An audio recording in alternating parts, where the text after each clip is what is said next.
of the Construct has so much going on. New quest lines, new legendary items, new unique items, new mechanics, challenges, and more. In the season of the Construct, you learn of a wondrous place beneath the sands of Kehjistan, filled with untold treasure. Nearly all who seek this treasure never return. Those that do return are haunted, or worse yet, possessed. You seek out this place to put an end to whatever's lurking there. Following a lead, you discover a sprawling network of underground vaults. It houses the Loom, a priceless apparatus built long ago by the brilliant mages Zoltan and Ayujan of Chaldeum to shape the elements and build tools to serve humanity. While exploring the network, you rescue Ayujan, only to discover that the demon Malphus has taken over the Loom to create its own private hell. Malphus is a servant of Diablo.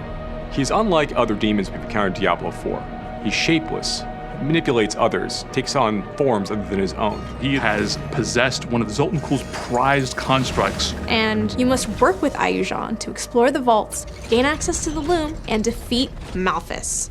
This season introduces constructs. These elementally powered monsters were originally created by Ayujan and Zoltan to protect and maintain the Loom. Unfortunately, Malphus has taken control of them and twisted them to his liking. They're powered by various different elements, giving them different abilities and strengths and weaknesses. You'll also find them, of course, in the vaults themselves, protecting the many treasures within. As players engage with the storyline of the Season of the Construct, they're going to come across a broken version of the Seneschal during the questline. The Seneschal is a special construct that was built to command the other constructs based on Ayujan's and Zoltan's direction. Ayujan of Chaldeum repairs the Seneschal to follow your orders. The Seneschal construct is your companion. It's a rebuilt construct that will accompany you throughout the season. Your construct's power will grow along with you. The Seneschal construct has many different abilities that can complement the player's build. It can deal damage, crowd control monsters, or even support you directly by healing you or providing you a damage bonus. Magical stones are the key to customizing and empowering your construct. They are primarily found in vaults. You get governing stones from the season's questline, and you get tuning stones from playing through the seasonal content. A governing stone is a core construct ability, while a tuning stone is a singular modification for any number of governing stones. As players are progressing through the Season of the Construct and they're leveling up their Seneschal, adding new abilities and improving them, they're going to find abilities that are going to deal damage to packs of monsters, to single monsters, and also abilities that are just focused on buffing the power of the player themselves, so that players have different options as they're progressing through the season. One cool ability is Auto Defense. Auto Defense summons a magical barrier around your construct that shoots down enemy projectiles. Another cool ability that your construct has is Focus Fire. It is a channeled ray of fire that can chain to multiple enemies.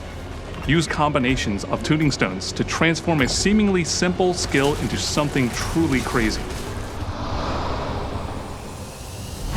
Vaults are seasonal dungeons that are filled with a high concentration of deadly traps, where you can farm for the magic stones for your Seneschal constructs. You can find the entrances in different zones of Sanctuary. When the player enters a vault, they are met in a familiar area of Sanctuary. Then, the player teleports to the vault proper, encountering great challenges. Vaults not only have our new construct family in them, but also new traps built for this season. Players are going to discover many new hazards inside these vault spaces. Whether it is spinning pillars shooting out flames or other traps. Players need to stay on their toes while they're progressing through these vaults in order to stay alive. Each vault culminates in a gauntlet of true skill. Players must avoid traps while fighting waves of enemies and a powerful elite. If you survive that, the traps will turn off and the treasure room is revealed. If you get hit by a trap, you lose 1 stack of Zoltan's Warding. Zoltan's Warding is a special buff players can get by interacting with the statue of Zoltan when they enter a vault, if they have a Pearl of Warding. Ward-woven chests are special chests players can interact with at the end of a vault if they have enough stacks of Zoltan's Warding left over. If a player has more than 1 stack, they can open a rare ward-woven chest. Those have even better rewards. This season introduces our first stationary boss in Diablo 4. This is going to be a fight against this massive protective golem meant to watch over the vaults. The Malphus, once again, has managed to corrupt and control. Because it's stationary, it gives us the opportunity to include some of the season's new traps into the arena. This presents a lot of unique and new mechanics for the players to navigate and fight. The player is going to need to bring all of their skills and abilities to bear as they try to destroy and fight off these Malthus-controlled constructs. They're also going to make good use of their own Seneschal, make sure they remain upgraded in the fights to come. The Gauntlet is a new, fixed-seed, non-linear dungeon where players have a fixed amount of time to achieve high scores by proving their might. Any player who unlocks World Tier 4, Torment Mode, can compete in the Gauntlet. The Gauntlet starts several weeks into the season of the construct. At the beginning of each week, a new Gauntlet replaces the current one. Unlike other dungeons, every time you and other players enter the Gauntlet that week, it will be exactly the same. Same monster positions, same affixes, everything. This makes it a fair competition. Additionally, monsters within the Gauntlet start at level 100. This is meant to test your fully leveled up and geared out build. It's highly replayable, enabling a broad set of player choices. Players can try different classes and strategies for achieving high scores. Leaderboards are a place for top players to compete with one another in the Gauntlet. These reset each week when a new Gauntlet appears. There are solo leaderboards for each class, as well as party leaderboards that vary with party size. And of course, there are a set of leaderboards just for hardcore players too. But some players may not be ready for that type of play, so we've created goals for them as well. Each leaderboard has a ladder that you climb to reach it.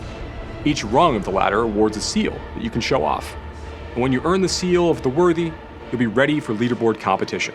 Can't wait to see you in Sanctuary.